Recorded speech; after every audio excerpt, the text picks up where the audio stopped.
Hello student, आप सभी का आज की इस क्लास में स्वागत है।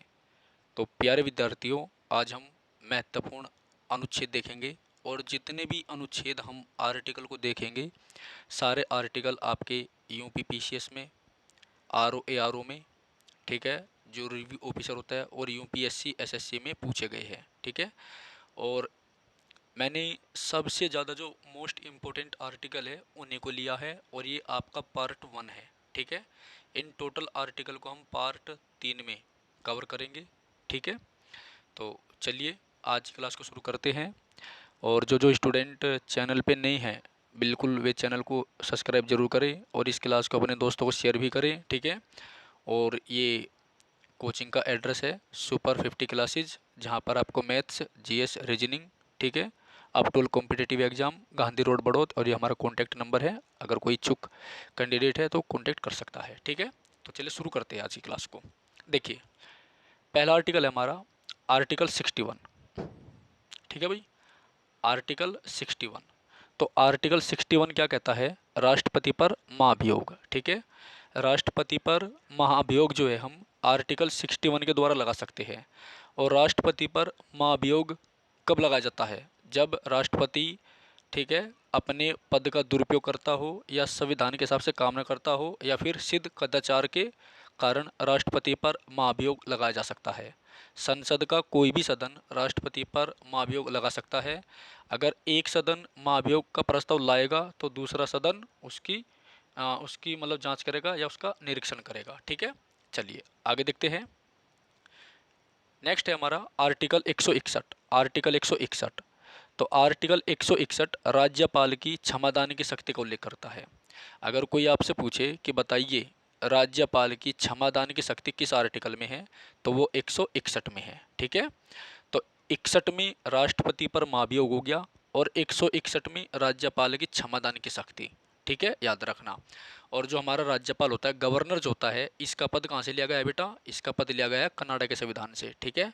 इसका पद कहाँ से लिया गया है? कनाडा के संविधान से लिया गया है। और राज्यपाल जो है राष्ट्रपति के प्रसाद पर्यंत अपना पद धारण करता है, ठीक है। चलिए, बहुत मेहनत लगी है इन नोट्स को बनाने में, और ये आर्टिकल इन्हीं में से ही आपका पेपर में आर्टिकल आएंगे, ठीक है, 100%। अगला देखिए तीसरा आर्टिकल आर्टिकल 72। आर्टिकल 72, अनुच्छेद 72। तो अनुच्छेद 72 में क्या है? राष्ट्रपति की क्षमादान की शक्ति, यानी राष्ट्रपति जो माफ़ी देता है उसका उल्लेख आर्टिकल 72 में है। तो भारत का राष्ट्रपति किसी भी कैदी की सज़ा को माफ़ कर सकता है। इवन उसको अगर सैन्य अदालत ने भी मौत की सज़ा सुनाई है तो भी उसको माफ़ कर सकता है, ठीक है। लेकिन राज्यपाल सैन्य अदालत की सज़ा को माफ़ नहीं कर सकता, ये आप याद रखना, ठीक है। नेक्स्ट है आर्टिकल 52। तो आर्टिकल 52 क्या कहता है कि भारत का एक राष्ट्रपति होगा। आर्टिकल 52 के अनुसार भारत का एक राष्ट्रपति होगा, ठीक है, याद रखना। और यहाँ पर मैं एक चीज़ और आपको बता दूँ कि भारत का जो राष्ट्रपति होता है वो कार्यपालिका का क्या होता है? प्रधान होता है। कार्यपालिका का प्रधान, या कार्यपालिका का प्रमुख, या कार्यपालिका का चीफ जो होता है राष्ट्रपति होता है। जबकि सरकार का प्रमुख या मंत्री परिषद का चेयरमैन या मंत्री परिषद का अध्यक्ष आपका प्रधानमंत्री होता है, ठीक है। तो अगला क्वेश्चन देखते हैं, पांचवा।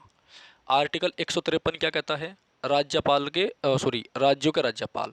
आर्टिकल 153 में ये कहा गया है कि राज्यों के राज्यपाल होंगे, ठीक है, या राज्यों के राज्यपाल का उल्लेख आर्टिकल 153 में। ये काफ़ी अच्छा क्वेश्चन है, ठीक है, याद रखियो। चलो, हमेशा याद रखना, जो राज्यपाल होता है वो राष्ट्रपति के प्रसाद पर्यंत कार्य करता है। राष्ट्रपति ही राज्यपाल की नियुक्ति करता है, ठीक है, याद रखना। चलिए आगे देखते हैं आर्टिकल 63। तो आर्टिकल 63 में भारत के उपराष्ट्रपति का उल्लेख है। किसका है? भारत के उपराष्ट्रपति का उल्लेख है। तो यहाँ पर राष्ट्रपति और उपराष्ट्रपति में एक डिफरेंस है, और वो डिफरेंस ये है कि राष्ट्रपति जो है लोकसभा में निर्वाचित होने की योग्यता रखता हो, जबकि भारत का उपराष्ट्रपति केवल और केवल राज्यसभा में निर्वाचित होने की योग्यता रखता हो, ठीक है, याद रखना। नेक्स्ट है आर्टिकल 123। तो आर्टिकल 123 में राष्ट्रपति की अध्यादेश जारी करने की शक्ति का उल्लेख है। क्या है? राष्ट्रपति की अध्यादेश जारी करने की शक्ति का उल्लेख है। ठीक है भाई, ये काफ़ी अच्छा इंपॉर्टेंट क्वेश्चन है। इसका मतलब ये होता है अध्यादेश का कि मान लीजिए अगर हमारी पार्लियामेंट के दोनों सदन सत्र में नहीं हैं और तत्काल राष्ट्रपति को कानून बनाने की आवश्यकता पड़ेगी, तो आर्टिकल 123 का प्रयोग करके भारत का राष्ट्रपति अध्यादेश जारी कर सकता है, अध्यादेश ला सकता है। इसका प्रभाव वही होता है जो एक विधेयक का होता है।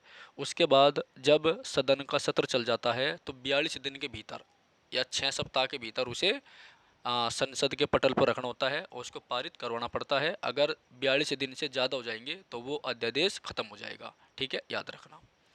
चलिए आगे चलते हैं आर्टिकल 213 की तरफ। तो आर्टिकल 213 में राज्यपाल की अध्यादेश जारी करने की शक्ति है। तो 123 में किसकी है? राष्ट्रपति की है। 213 में किसकी है? 213 में है राज्यपाल की। ठीक है, काफ़ी अच्छा क्वेश्चन है। तो 123 के द्वारा भारत का राष्ट्रपति अध्यादेश जारी कर सकता है। 213 के द्वारा राज्यपाल की अध्यादेश जारी करने की शक्ति का उल्लेख है। ठीक है भाई, चलिए आर्टिकल अगला है आर्टिकल 239 बी। आर्टिकल 239 बी, तो इसके द्वारा जो हमारे केंद्र शासित प्रदेश है, केंद्र शासित प्रदेश के उपराज्यपाल प्रशासक के अध्यादेश जारी करने की शक्ति का उल्लेख है। ठीक है, याद रखियो। तो उपराज्यपाल या प्रशासक के अध्यादेश जारी करने की शक्ति का उल्लेख है। ठीक है, याद रखना, काफ़ी अच्छा क्वेश्चन है। तो 123 राष्ट्रपति है, 213 राज्यपाल है, 239 कौन है? 239 क्लोज बी, उपराज्यपाल या प्रशासक के अध्यादेश जारी करने की शक्ति। ठीक है, नेक्स्ट 10वां आर्टिकल हमारा आर्टिकल 74, आर्टिकल 74। तो आर्टिकल 74 राष्ट्रपति को सहायता देने के लिए एक मंत्री परिषद का गठन करता है। ठीक है, यानी एक मंत्री परिषद होगी, उसका अध्यक्ष या उसका प्रमुख प्रधानमंत्री होगा और राष्ट्रपति उस मंत्री परिषद की सहायता से अपने कार्य का संचालन करेगा। ठीक है, याद रखना। 11वां है आर्टिकल 163, राज्यपाल को सहायता देने के लिए एक मंत्री परिषद।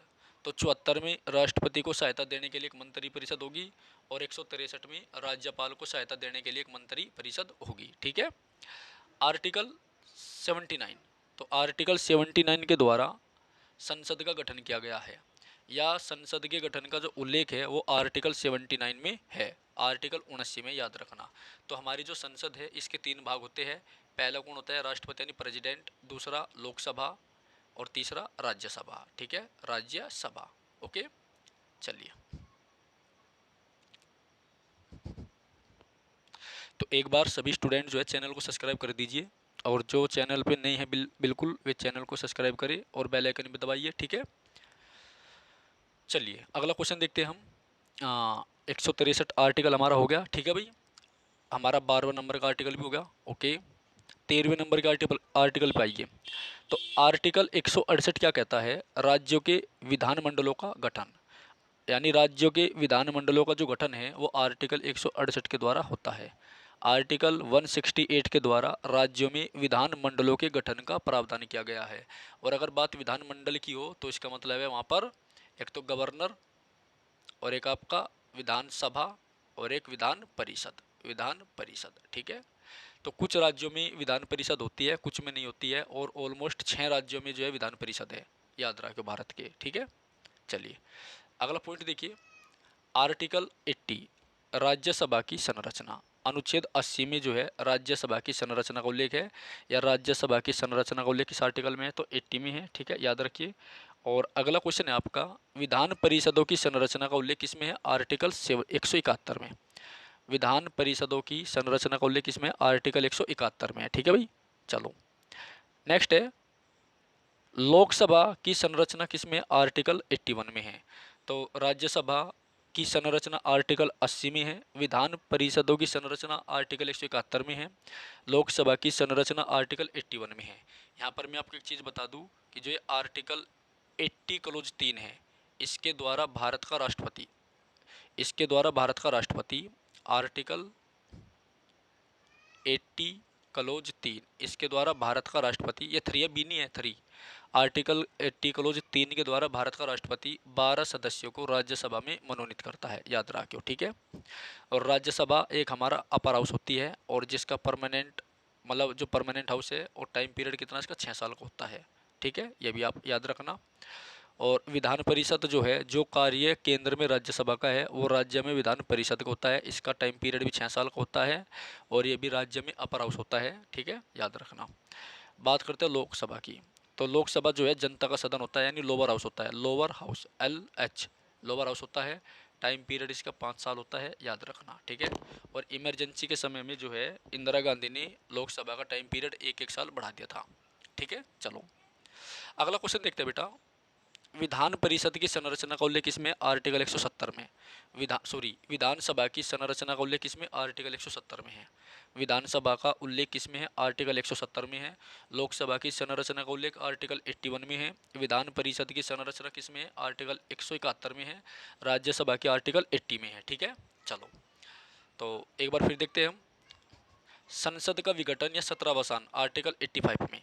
संसद का विघटन या सत्रावसान, विघटन का मतलब होता है संसद को भंग करना, तो आर्टिकल 85 में है। यानी राष्ट्रपति अनुच्छेद 85 के द्वारा संसद को भंग कर सकता है, ठीक है। ठीक है भाई। तो भारत का राष्ट्रपति भारत की संसद को आर्टिकल 85 के द्वारा भंग कर सकता है, ठीक है। आर्टिकल 76 भारत का मान्यवादी होगा। आर्टिकल 76 में भारत का मान्यवादी होगा, ठीक है। भारत का मान्यवादी होगा आर्टिकल 76 में, ओके। आर्टिकल 165 राज्यों का महाधिवक्ता। आर्टिकल 165 में राज्यों के महाधिवक्ता का उल्लेख है, ठीक है। तो जो काम सेंट्रल में मान्यवादी का है, ठीक है, अटॉर्नी जनरल ऑफ इंडिया का है, वही काम राज्य में एडवोकेट जनरल यानी महाधिवक्ता का होता है, ठीक है, याद रखना। आप सीधी सी भाषा में ये कह सकते हैं कि जो मान्यवादी होता है वो सरकार का वकील होता है, जबकि महाधिवक्ता राज्य सरकार का वकील होता है, ठीक है, याद रखना। तो आर्टिकल 76 में जो है भारत के मान्यवादी का उल्लेख है। आर्टिकल 165 में राज्य के महाधिवक्ता का उल्लेख है, ठीक है। आर्टिकल 169 देखिए, राज्यों की विधान परिषदों का सर्जन, ठीक है। राज्यों में जो विधान परिषद होती है उनको बनाया जाता है किसके आर्टिकल के द्वारा? 169 के द्वारा, 169 के। आर्टिकल 88 में मान्यवादी के अधिकारों का उल्लेख किया गया है, ठीक है। नेक्स्ट है आर्टिकल 143। तो आर्टिकल 143 के द्वारा सुप्रीम कोर्ट से परामर्श करने की राष्ट्रपति की शक्ति, यानी किसी भी सार्वजनिक किसी भी पब्लिक मैटर पर भारत का राष्ट्रपति सुप्रीम कोर्ट से परामर्श करता है आर्टिकल 143 के द्वारा। और सुप्रीम कोर्ट जो है, सुप्रीम कोर्ट के जो मुख्य न्यायाधीश होते हैं वो राष्ट्रपति को उस विषय पर सलाह देंगे, लेकिन वो सलाह राष्ट्रपति पर बाध्यकारी नहीं है, ठीक है। मैं दोबारा फिर बता रहा, देखो जो सुप्रीम कोर्ट के मुख्य न्यायाधीश होते हैं वे किसी भी जनहित मामले पर राष्ट्रपति को सलाह देंगे जब राष्ट्रपति उनसे सलाह मांगेगा। अब राष्ट्रपति उनकी बात को माने या ना माने, ठीक है, यानी उनकी सलाह को माने या ना माने वो राष्ट्रपति के ऊपर डिपेंड करती है, वो बाध्यकारी नहीं होता है। और इसका उल्लेख जो है आर्टिकल 143 में है, आर्टिकल 143 में है, ठीक है। आर्टिकल 110 में क्या है? धन विधेयक, ठीक है भाई। आर्टिकल 112 में क्या है? वार्षिक वित्तीय विवरण यानी केंद्र बजट। तो अगर कोई आपसे पूछे कि केंद्र बजट किस में है, तो आप क्या बोलेंगे कि केंद्र बजट आर्टिकल 112 में है, ठीक है। और राज्य बजट किस में है? आर्टिकल 202 में है। देखो मैंने बिल्कुल सिंपल करके लिख रखे पूरे यूट्यूब पे, आपको इससे सिंपल आर्टिकल नहीं मिलने का बिल्कुल भी, ठीक है। और सारे ही आर्टिकल आपके इंपॉर्टेंट है। पार्ट 1 है ये इस क्लास का, part 2 and 3 back to back आएगा और 100 आर्टिकल हम आपको कराएंगे और इन 100 आर्टिकल में आपके ऑलमोस्ट सारे ही आर्टिकल कवर अप हो जाएंगे, ठीक है। चलिए तो केंद्र बजट किस में है? आर्टिकल 112 में है। राज्य बजट किस में है? आर्टिकल 202 में है, ठीक है। और धन विधेयक किस में? आर्टिकल 110 में है। कोई विधेयक धन विधेयक है या नहीं इसका उल्लेख कौन करता है? लोकसभा स्पीकर करता है, ठीक है। नेक्स्ट देखिए 27वां आर्टिकल 124 उच्चतम न्यायालय की स्थापना और गठन का उल्लेख है आर्टिकल 124 में, ठीक है। आर्टिकल 124 में उच्चतम न्यायालय के गठन का और इसकी स्थापना का उल्लेख है, ठीक है। चलिए आर्टिकल 214 राज्य के लिए उच्च न्यायालय, ठीक है भाई। तो 124 में सुप्रीम कोर्ट के गठन का उल्लेख है, जबकि 124 में सुप्रीम कोर्ट के गठन का उल्लेख है, जबकि 214 में राज्य के लिए एक उच्च न्यायालय होगा इसका उल्लेख होगा, ठीक है। तो 124 में क्या है? सुप्रीम कोर्ट की स्थापना और गठन। 214 में क्या है? राज्य के लिए एक उच्च न्यायालय होगा। यानी हाई कोर्ट का उल्लेख किस में है? आर्टिकल 214 में। सुप्रीम कोर्ट का किस में है? 124 में, ठीक है, याद रखियो। नेक्स्ट है आर्टिकल 241। तो आर्टिकल 241 के द्वारा संघ राज्य क्षेत्र के लिए एक उच्च न्यायालय होगा। जो हमारे केंद्र शासित प्रदेश है, जो हमारी यूनियन टेरिटरी है, उनके लिए एक उच्च न्यायालय होगा। यानी आर्टिकल 241 जो है इस संघ राज्य क्षेत्रों के लिए एक हाई कोर्ट एक उच्च न्यायालय के गठन का प्रावधान करता है। ठीक है, याद रखना। तो जैसे आपको पता भी होगा, दिल्ली का अपना खुद का एक हाई कोर्ट है। ठीक है, पुडुचेरी का भी है। ठीक है ना। चलिए, आर्टिकल 129, उच्चतम न्यायालय का अभिलेख न्यायालय होना। यानी जो हमारा सुप्रीम कोर्ट है वो एक अभिलेख न्यायालय है। इसका उल्लेख आर्टिकल 129 में है। आर्टिकल 129 में उच्चतम न्यायालय का अभिलेख न्यायालय होना, इसका उल्लेख होगा। ठीक है, अभिलेख न्यायालय का मतलब होता है कि जो सुप्रीम कोर्ट में कार्यवाही होती है वे सारी कार्यवाही आपकी रिकॉर्ड की जाती है। सुप्रीम कोर्ट में जो जो भी आपकी कार्यवाही होती है सारी कार्यवाही आपकी रिकॉर्ड की जाती है। ठीक है, याद रखना। तो बहुत इंपॉर्टेंट है, जिसको आगे किसी भी फैसले में नज़ीर के तौर पर पेश किया जाता है। तो भारत का सुप्रीम कोर्ट एक अभिलेख न्यायालय है। इसका उल्लेख कौन करता है भाई? आर्टिकल 129। ठीक है, आर्टिकल 215, उच्च न्यायालय का अभिलेख न्यायालय होना। तो सुप्रीम कोर्ट का अभिलेख न्यायालय होना आर्टिकल 129। आर्टिकल 129 सुप्रीम कोर्ट का अभिलेख न्यायालय होना। आर्टिकल 215 हाई कोर्ट का अभिलेख न्यायालय होना। और एक बात मैं आपको बता दूं, अगर किसी भी भारतीय नागरिक के फंडामेंटल राइट का वायलेशन होता है, ठीक है, मूल अधिकार का वायलेशन होता है, तो वो व्यक्ति आर्टिकल 32 के द्वारा, ठीक है, क्योंकि इसमें संवैधानिक उपचारों का अधिकार दिया गया है और डॉक्टर भीमराव अंबेडकर ने इसे संविधान की आत्मा कहा है, वो डायरेक्ट सुप्रीम कोर्ट जा सकता है। अतः हम ये कह सकते हैं कि जो हमारे फंडामेंटल राइट है उनकी रक्षा कौन करता है? भारत का सुप्रीम कोर्ट करता है। ठीक है, याद रखना। कौन करता है? भारत का सुप्रीम कोर्ट करता है। ठीक है भाई, चलिए आगे देखिए। 215 हो गया, उच्च न्यायालय का अभिलेख न्यायालय होना। ठीक है, आर्टिकल 32, उच्चतम न्यायालय की रिट जारी करने की शक्ति, इंपॉर्टेंट है। ठीक है, तो उच्चतम न्यायालय जो है 5 प्रकार की रिट जारी कर सकता है। ठीक है, और ये रिट क्यों जारी की जाती है? ये रिट केवल उसी कंडीशन में जारी की जाती है जब भारतीय नागरिक के फंडामेंटल राइट का वायलेशन होता है। ठीक है, तो इसलिए मैंने आपको बताया है कि अगर किसी भारतीय नागरिक के मौलिक अधिकारों का उल्लंघन होता है तो वो डायरेक्ट आर्टिकल 32 के द्वारा सुप्रीम कोर्ट जा सकता है या फिर हाई कोर्ट भी जा सकता है। ठीक है, याद रखना। तो सुप्रीम कोर्ट जो है वो भारतीय नागरिकों के मौलिक अधिकारों की रक्षा करता है, रक्षक है एक तरह से। ठीक है, बहुत इंपॉर्टेंट क्वेश्चन आता है। आर्टिकल 226, उच्च न्यायालय की रिट जारी करने की शक्ति। तो आपका सुप्रीम कोर्ट भी रिट जारी कर सकता है और उच्च न्यायालय भी रिट जारी कर सकता है। ठीक है, आखिरी देखिए आज की क्लास का क्वेश्चन क्या है? आर्टिकल 108। तो आर्टिकल 108 में संयुक्त अधिवेशन का उल्लेख है। संयुक्त अधिवेशन बुलाना राष्ट्रपति के द्वारा। ठीक है, तो जब किसी साधारण विधेयक पर दोनों सदनों में कोई मत विभेद हो जाए तो भारत का राष्ट्रपति संयुक्त अधिवेशन बुलाता है आर्टिकल 108 का प्रयोग करके। और आर्टिकल 118 के द्वारा उस संयुक्त अधिवेशन की अध्यक्षता कौन करता है भाई? आपका लोकसभा स्पीकर करता है। ठीक है, कोई दिक्कत? ठीक है, तो एक बार मैं आपको मोटे मोटे तौर पे फटाफट ये रिवाइज करा देता हूँ। ठीक है भाई, जो भी स्टूडेंट जुड़ रहे हैं वो एक बार चैनल को सब्सक्राइब जरूर कर दीजिएगा। ओके, चलिए देखो। आर्टिकल 61 में राष्ट्रपति पर महाभियोग। आर्टिकल 61 में राष्ट्रपति पर महाभियोग। आर्टिकल 161 राज्यपाल की क्षमतान की शक्ति। ठीक है,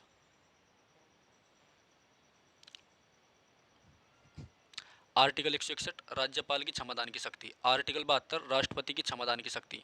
आर्टिकल 52 भारत का राष्ट्रपति। आर्टिकल 153 राज्यों के राज्यपाल। आर्टिकल 63 भारत का उपराष्ट्रपति। आर्टिकल 123 राष्ट्रपति की अध्यादेश जारी करने की शक्ति। ठीक है, आर्टिकल 213 राज्यपाल की अध्यादेश जारी करने की शक्ति। आर्टिकल 239 क्लोज बी उपराज्यपाल या प्रशासक की अध्यादेश जारी करने की शक्ति। आर्टिकल 74 राष्ट्रपति को सहायता देने के लिए एक मंत्री परिषद। आर्टिकल 163 राज्यपाल को सहायता देने के लिए एक मंत्री परिषद। आर्टिकल 79 संसद के गठन का उल्लेख है। आर्टिकल 168 राज्यों के विधानमंडल का गठन, विधानमंडल का गठन है। ठीक है, आर्टिकल 80 में क्या है? राज्यसभा की संरचना का उल्लेख है। ठीक है, तो आर्टिकल 80 में क्या है? राज्यसभा की संरचना का उल्लेख है। आर्टिकल 171 में क्या है? विधान परिषदों की संरचना का उल्लेख है। आर्टिकल 81 में क्या है? लोकसभा की संरचना है। आर्टिकल 170 में विधानसभा की संरचना। आर्टिकल 85 में संसद का विघटन या सत्रावसान। आर्टिकल 76 में भारत का मान्यवादी है। आर्टिकल 165 में राज्य का महाधिवक्ता। आर्टिकल 169 में राज्यों की विधान परिषदों का सर्जन। आर्टिकल 88 में मान्यवादी के अधिकार। ठीक है, आर्टिकल 143 में सुप्रीम कोर्ट से परामर्श करने की राष्ट्रपति की शक्ति। आर्टिकल 110 में क्या है? धन विधेयक है और कोई विधेयक धन विधेयक है या नहीं इसका फैसला कौन करता है? लोकसभा अध्यक्ष करता है। आर्टिकल 112 में केंद्र बजट है। आर्टिकल 210 में क्या, 202 में क्या है? राज्य बजट। 202 में राज्य बजट है। 112 में केंद्र बजट है। 124 में क्या है? उच्चतम न्यायालय की स्थापना और गठन। 214 में क्या है? राज्य के लिए एक उच्च न्यायालय होगा या हाई कोर्ट के गठन का प्रावधान। आर्टिकल 241 संघ राज्य क्षेत्रों के लिए एक हाई कोर्ट एक उच्च न्यायालय का प्रावधान 129 उच्चतम न्यायालय का एक अभिलेख न्यायालय होना, 215 में उच्च न्यायालय का अभिलेख न्यायालय होना, आर्टिकल 32 उच्चतम न्यायालय की रिट जारी करने की शक्ति, आर्टिकल 32 उच्चतम न्यायालय की रिट जारी करने की शक्ति, आर्टिकल 226 उच्च न्यायालय की रिट जारी करने की शक्ति, आर्टिकल 108 संयुक्त अधिवेशन बुलाना राष्ट्रपति द्वारा, संयुक्त अधिवेशन बुलाना राष्ट्रपति द्वारा। ठीक है भाई, तो आज की क्लास में सिर्फ इतना ही, और प्रतिदिन क्लास देखने के लिए आप जो है चैनल पर विजिट जरूर करें। और भाई ये हमारी ऑफलाइन कोचिंग का एड्रेस है super 50 classes, Gandhi road, Baraut, math, reasoning और GS for all competitive exam. और ये हमारा कॉन्टैक्ट नंबर है, जिस भी कैंडिडेट को अगर कोचिंग वोचिंग करनी है तो वो आके जो है डेमो ले सकता है। ओके, चलिए, तो इसका पार्ट 2 जो है जल्दी आएगा, और इसके लिए आप चैनल को सब्सक्राइब जरूर करें। अगर आपको ये क्लास थोड़ी सी भी पसंद आई हो, और वीडियो को लाइक करें, और कमेंट सेक्शन आपके लिए खुला हुआ है, हमने अपनी तरफ से 100% दिया है। अब आप वीडियो का जो फीडबैक है वो कैसा है वो हमें कमेंट करके जरूर बताइए। धन्यवाद, फिर मिलते हैं नई वीडियो में। जय हिंद, जय भारत।